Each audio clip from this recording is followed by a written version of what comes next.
Monsieur Leftaoui, le tiers de la population active qui souhaite entreprendre, avoir sa propre petite entreprise, il n'y a que 7 qui passent à l'action. Et parmi les 7, on ne parle le chiffre exact qui réussit vraiment son affaire ou sa petite affaire. Alors, il est clair qu'il y a des entraves, il est clair qu'il y a des difficultés. Plusieurs sont les observateurs qui ont avancé quelles sont ou que pourraient être ces difficultés, que pourraient être ces entraves.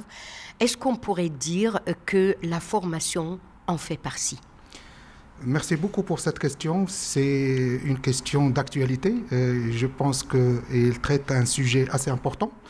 Je pense, pour répondre à cette question, je pense que la formation est une composante importante pour le développement de l'entrepreneuriat, mais ce n'est pas seulement la formation, dans la mesure où le développement de l'entrepreneuriat nécessite un ensemble de paramètres, y compris la formation. Et je cite, si je considère par exemple la formation comme l'élément principal pour le développement, mais je cite d'autres éléments importants qui permettent l'incitation à l'entrepreneuriat et qui permettent de favoriser le développement de l'entrepreneuriat, à savoir cette culture d'entreprendre qui doit être ancrée dans la culture de nos enfants, de nos jeunes. Et je pense que c'est une culture qui se construit depuis le bas âge, depuis le système de l'éducation. Deuxième chose, c'est qu'un paramètre aussi important pour le développement de l'entrepreneuriat, c'est, et on ne cessera jamais de le souligner, c'est le côté financier pour pouvoir inciter les jeunes à entreprendre. Donc il faut qu'il y ait des financements et des sources de financement diversifiées et variées pour pouvoir encourager les jeunes à entreprendre. Et troisième élément, il faut qu'il y ait une politique beaucoup plus large, intégrée et convergente vers un objectif de développement de l'entrepreneuriat, non pas comme une alternative à l'emploi, mais plutôt une vocation et une ligne de choix du jeune pour entreprendre. Oui, la formation, c'est parmi les principaux paramètres de développement de l'entrepreneuriat. Mais ce n'est pas seulement la formation, il y a d'autres paramètres. Monsieur Leftaoui, plusieurs sont les dispositifs d'appui à la création d'entreprises qui ont été mis en place, si je me rappelle, Mokawelati 1, Mokawelati 2, et toujours, non seulement dans ces dispositifs et ces programmes d'appui à la création, mais d'autres que je n'ai pas cités, la formation, il a été au cœur de ces programmes comme étant un élément principal pour accompagner, pour donner de l'élan à l'entrepreneuriat. Mais l'ensemble de ces programmes, l'ensemble, je dis bien l'ensemble de ces programmes, n'ont pas donné les résultats souhaités, escomptés. À votre avis, pourquoi ? Oui, je pense que c'est vrai, plusieurs programmes ont été initiés par les gouvernements qui se sont succédés. Et je pense que ce sont des programmes, à mon avis, des programmes qui étaient des programmes ponctuels pour résoudre un problème de chômage, un problème de manque de création de postes d'emploi par l'économie. Et c'était des programmes parfois qui n'étaient pas intégrés, mais qui n'étaient pas aussi complémentaires. Et c'est vrai, il y avait un pléthore d'intervenants, d'ailleurs ça existe toujours, un pléthore d'intervenants dans ces programmes, et ces intervenants ou acteurs ne possédaient pas nécessairement les compétences pour l'accompagnement. Et c'est pourquoi je pense que dans ce domaine de l'entrepreneuriat, il faut opérer une sorte de professionnalisation dans ce processus d'accompagnement, à savoir confier à chaque acteur intervenant dans le processus d'accompagnement ou de développement de l'entrepreneuriat la partie du métier qu'elle maîtrise. Parce que maintenant, on assiste à un ensemble d'acteurs qui interviennent, mais il n'y a pas de coordination dans leur intervention.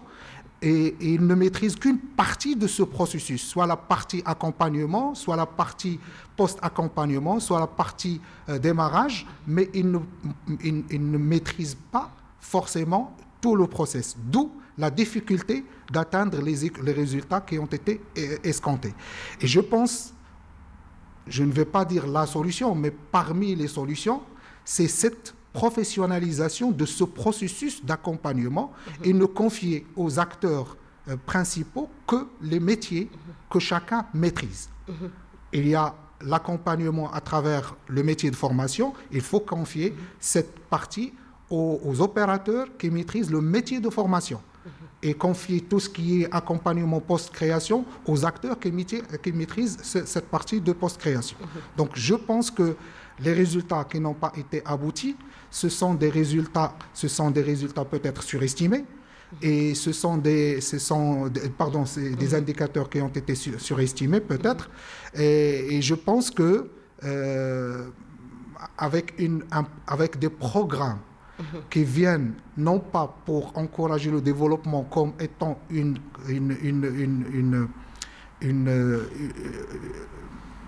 un volet important et un volet stratégique, c'était pour résoudre des problèmes. C'est normal qu'on ne va pas vraiment atteindre les résultats en ce qui est escompté. Est-ce que vous pensez vraiment, Monsieur Leftaoui, que ce sont des résultats qui sont surestimés? La réalité, elle est telle. Aujourd'hui, la contribution de l'entrepreneuriat dans le tissu entrepreneurial, c'est-à-dire les toutes petites entreprises, parce qu'un jeune, quand il va créer, on ne va pas parler de quelques cas isolés, hein, mais un jeune qui va créer sa propre entreprise, il va être tout petite. Aujourd'hui, nous le remarquons, il se fait remarquer. Il n'y a pas une contribution remarquable de la toute petite entreprise dans le tissu entrepreneurial. Bien que la représentativité, aujourd'hui, on parle de 90%, mais la contribution en matière de valeur ajoutée, en matière de création d'emplois, il y a certains indicateurs qui confirment la véritable présence de cette cible-là. Donc, est-ce que vous pensez que ces résultats sont surestimés ou qu'aujourd'hui, il y a une urgence de réfléchir, de repenser la création d'entreprises par les jeunes? Certes, je suis tout à fait d'accord. Il y a question de réfléchir à nouveau sur l'approche qu'on a adoptée depuis des années dans la mise en place de programmes de développement de l'entrepreneuriat, c'est vrai. Mais je pense que la petite entreprise, elle a sa place. Elle représente à peu près, les PME représentent à peu près 90% du... 90%. Ouais, certains disent 90, d'autres disent 99. Exactement, disons, oui. Dans les environs de 90-92%. Mais les difficultés que rencontrent ces entreprises, que ce soit au niveau de la création, que ce soit l'accès au foncier, que l'accès au financement, réduit leur marge de manœuvre pour contribuer efficacement à la valeur ajoutée, ne serait-ce que dans le PIB.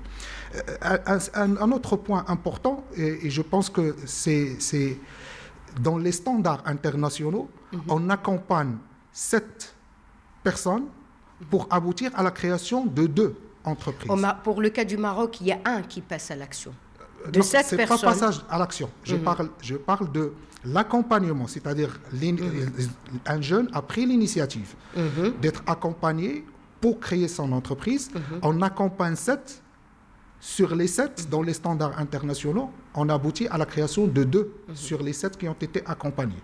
Au niveau à l'international, c'est les normes à l'international. Exactement. Pour le cas du Maroc, est-ce que vous avez une idée, c'est-à-dire parmi les 7 qui passent déjà à l'action, qui ont commencé à entreprendre, quelle est la chance que 2 ou 3 assure la durabilité dans le temps, ou la viabilité plutôt de son entreprise, exactement?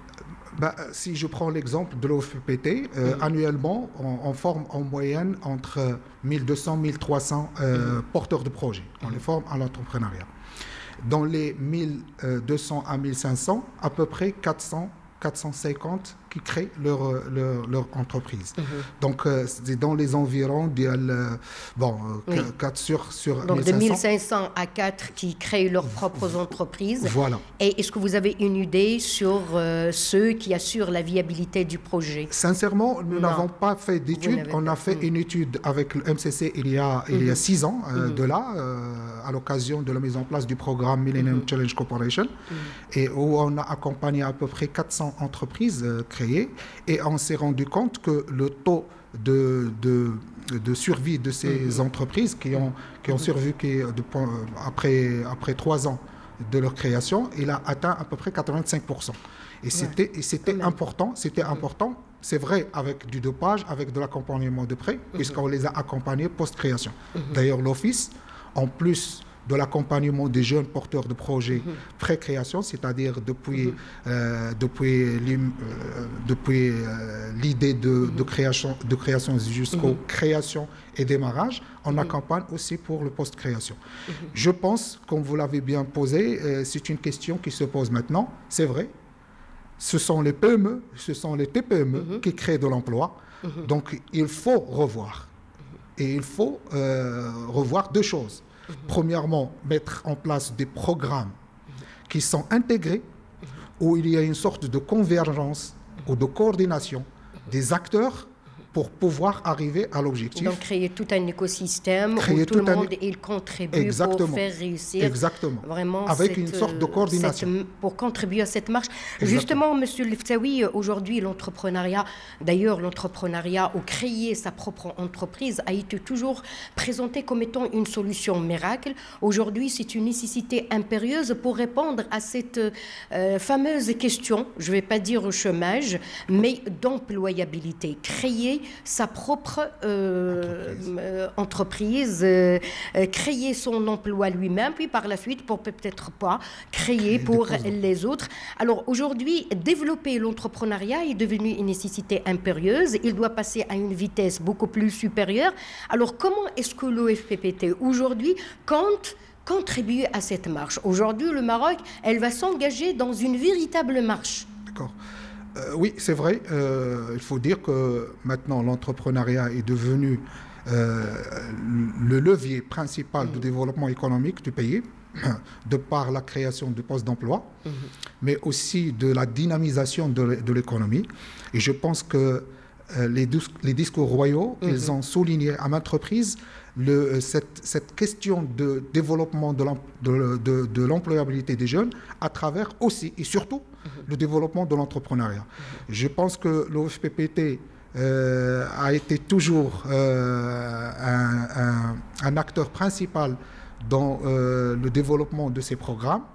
Et sur cette question-là, l'OFPPT, fort de ces discours royaux, nous avons mis en place, comme vous le savez, un programme pour le développement des cités de métiers et de compétences. Et dans ces cités et métiers de compétences, on a pensé en plus de la formation initiale, on a pensé aussi au développement de l'entrepreneuriat, tout en mettant tous les ingrédients pour réussir cet entrepreneuriat à travers la mise en place des incubateurs, à travers une refonte profonde des programmes et des approches pédagogiques pour le développement de l'entrepreneuriat, avec même des outils pédagogiques très, très palpables et très pratiques, à savoir les Fab Labs, pour pouvoir donner l'occasion aux porteurs de projets de tester leurs projets avant d'attaquer le marché, économique. Monsieur Leftaoui, est-ce que vous ne pensez pas que, avant de parler d'un jeune porteur de projet, avant de porter un projet, est-ce que vous ne pensez pas qu'aujourd'hui le coaching est devenu une nécessité, je reviens à ce mot, je l'aime bien, hein, nécessité impérieuse, devenu une nécessité impérieuse pour dire tel et tel jeune, et il est passionné pour tel ou tel métier.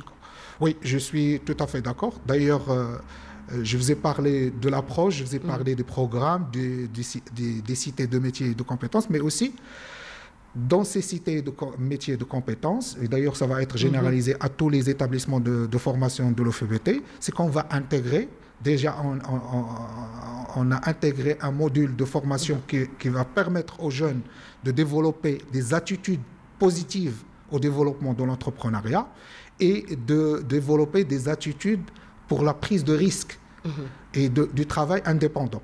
Nous avons décidé d'intégrer et de réviser le programme sous forme de module de formation pour la formation initiale. Mais je pense que ça reste toujours insuffisant parce que la culture d'entreprendre, comme j'ai dit tout à l'heure, c'est une culture qui se constitue depuis le bas âge. Ça veut dire que tout le système éducatif doit intégrer cette culture d'entreprendre pour nos enfants dès le primaire. Et sur la question de coach, je pense qu'un coach, ou l'action du coach n'aura pas vraiment beaucoup d'impact si le jeune ou si le porteur de projet ou si l'étudiant ou le stagiaire ou l'apprenant n'a pas eu depuis le cycle éducatif, n'a pas eu cette graine de développement de l'entrepreneuriat où il développe ses attitudes, comme j'ai dit, des attitudes positives, la prise de risque, le travail indépendant. Oui, c'est vrai, cette notion de coach, ça a donné des résultats, mais il pourrait mieux donner si on met en place dès le primaire un système qui permet aux jeunes, d'ailleurs, d'apprendre à travers la pédagogie sur la base de projets et d'apprendre à entreprendre. Monsieur Leftaoui, est-ce que vous avez discuté le cas où vous avez prévu en cas d'échec? Est-ce que ce jeune, que ce soit homme ou femme, il a cette chance, encore une fois, d'être accompagné, de dire c'est pas grave, si vous tombez aujourd'hui, vous pouvez se maintenir debout demain, soit en pratiquant d'autres métiers, soit le même métier, mais voilà comment surmonter les difficultés, voilà comment envisager les difficultés. Est-ce que vous avez un programme qui a prévu ça? Parce que pas tous les projets, comme ça, on va éviter même les mornés. Parce que qu'est-ce qui se passe? Donc c'est beau, c'est bien, parce qu'un jeune, devenir entrepreneur, donc ça lui faut un petit peu de la fierté, mais quand il envisage la réalité, parce que la réalité est telle, donc il y a des problèmes de financement, problèmes de trésorerie, problèmes de fonds de roulement, comment gérer sa trésorerie, de fournisseurs, de délais de paiement. Alors quand il est confronté à cette réalité, peut-être il y aura un pas en arrière et peut-être que l'échec commence à s'annoncer. Est-ce que vous avez prévu dans votre programme aussi comment venir à l'aide de ces jeunes via un accompagnement? D'accord. Exactement. Dans le programme, je vous ai parlé du processus d'accompagnement à la création d'entreprises. Et il y a un programme de précréation. Je vous ai dit que le programme de précréation permet aux jeunes d'abord de valider son idée. On l'accompagne pour un petit peu faire évoluer son idée. Et ce sont des actions qui permettent, je ne vais pas dire la garantie de la réussite par la suite, mais au moins... C'est une étude de faisabilité. Voilà, mais au moins de permettre aux jeunes d'avoir une idée sur les difficultés qu'il peut avoir par la suite. Ça, c'est au niveau du précréation. Exactement, il est préparé à travers des coachs, à travers des actions d'accompagnement individuel, mais aussi, il y a un accompagnement de 12 mois pour post-création, où on accompagne le jeune lors du démarrage, mais aussi après le démarrage pour pouvoir affronter le marché. Mais ça ne veut pas dire qu'on garantit la réussite que le jeune va franchir le pas facilement. Il y a des difficultés que le jeune rencontre, d'où la nécessité de faire intervenir des coachs spécialisés dans ce domaine. C'est pourquoi je vous ai dit tout à l'heure, le processus d'accompagnement, c'est un processus complexe. Il faut professionnaliser, il faut que les acteurs intervenant dans ce processus soient des acteurs métiers. Chaque phase, il faut qu'il y ait une intervention d'un acteur qui maîtrise cette phase. Mais dans le processus, oui, on accompagne les jeunes, même dans la partie post-création. Je vous donne un exemple. Lorsqu'on a mis en place le projet MCC, On a lancé une opération d'accompagnement post-création et on s'est rendu compte de ce genre de problèmes. Et même des problèmes personnels, parfois des problèmes personnels avec des jeunes filles qui ont entrepris des activités économiques et ils ont trouvé des difficultés même au sein de leur famille. Donc au-delà du marché, il y a d'autres types de problèmes que rencontrent ces jeunes. Oui, dans le programme que nous sommes en train de mettre en place, on a réfléchi sur ce point-là pour pouvoir donner aux jeunes le maximum possible de garanties pour qu'ils puissent réussir et surtout pour qu'ils puissent affronter. Ils doivent être outillés pour affronter les aléas du marché et le nouveau environnement sur lequel ils vont travailler. Très bien. Monsieur El Fsaoui, Sa Majesté le Roi, lors de son dernier discours prononcé devant pas devant le Parlement, alors Sa Majesté le Roi, il a prononcé un discours, ou lors de son dernier discours prononcé à l'occasion de la fête de la jeunesse, il a beaucoup insisté sur la formation, d'accord? Vous avez dit que vous avez tout un programme prévu pour pouvoir renforcer, upgrader la formation et pour accompagner l'entrepreneur. Alors, quelle est la phase, tout en sachant que l'entreprise, c'est un cycle de vie? Donc, il y a la phase de création, la phase juste après la création, et il y a qui prend un petit peu le temps, et puis il y a la phase de croissance, le début de croissance, on ne va pas dire la croissance. Alors, d'après vous, Monsieur El Fsaoui, quelle est la phase de ce cycle de vie qui nécessite beaucoup plus l'accompagnement en matière de la formation? Je pense que toutes les phases de création de création ou de développement de l'entreprise nécessitent l'intervention de la formation. Pourquoi? Parce que l'entreprise, lorsqu'il se développe ou lorsqu'il se crée, avant même la création, il exprime des besoins pour être accompagné, pour franchir cette phase de création. Et lorsqu'il arrive à la phase de démarrage, il exprime d'autres besoins de formation, d'accompagnement, de coaching, qui permettent à l'entreprise de passer encore une fois cette phase de création et ainsi de suite jusqu'à la phase de croissance et parfois même de développement et de diversification. Je pense que la formation est nécessaire sur toutes les phases de développement de l'entreprise, mais essentiellement dans la phase de démarrage et dans la phase de croissance. Là où l'entreprise exprime des besoins beaucoup plus spécifiques et beaucoup plus structurants comme besoin de développement de l'entreprise. Je pense que la phase de démarrage et la phase de développement de l'entreprise, ce sont les phases les plus critiques. Les 5 premières années. Exactement, les 5 premières années qui permettent à l'entreprise de se développer et de se diversifier par la suite. Il y aura une présence dans l'ensemble du royaume, c'est-à-dire la chance est ouverte ou offerte à l'ensemble de nos jeunes, que ce soit dans le milieu urbain, que ce soit dans le milieu rural, quelle que soit la région, quelle que soit. Est-ce que cette présence, elle est assurée, cette chance est offerte à tout le monde? Alors, une démocratisation de la chance. De par la nature de l'OFPPT, l'OFPPT est ancré dans toutes les régions du royaume du Maroc, les 12 régions, et même parfois dans des villes lointaines, à travers des centres de formation qui sont implantés dans ces régions-là, ou à travers de ce qu'on appelle les unités de formation mobile. Des caravanes? Des caravanes aussi. L'OFPPT, il couvre toutes les régions et tout le territoire marocain, et il est ouvert à toutes les populations cibles qui ont des projets de création d'entreprises. D'ailleurs, nos actions de sensibilisation et d'information touchent toutes les populations, qu'ils soient diplômés ou pas. D'ailleurs, des actions de formation qu'on mène avec nos partenaires, que ce soit le Centre TPE Solidaire ou avec d'autres partenaires. La proportion des diplômés qui la proportion reste prédominante, c'est à peu près 80%.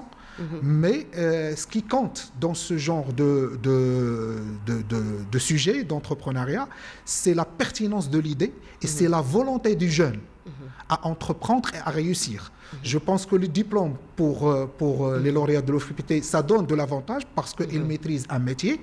Mais je pense que la partie la plus importante, c'est cette volonté que doit avoir le jeune pour pouvoir entreprendre et entrer dans un domaine où il y a un peu de risque et il y a le travail, où il y a le travail indépendant. Oui, on touche toutes les catégories et toutes les personnes capables de créer leur entreprise.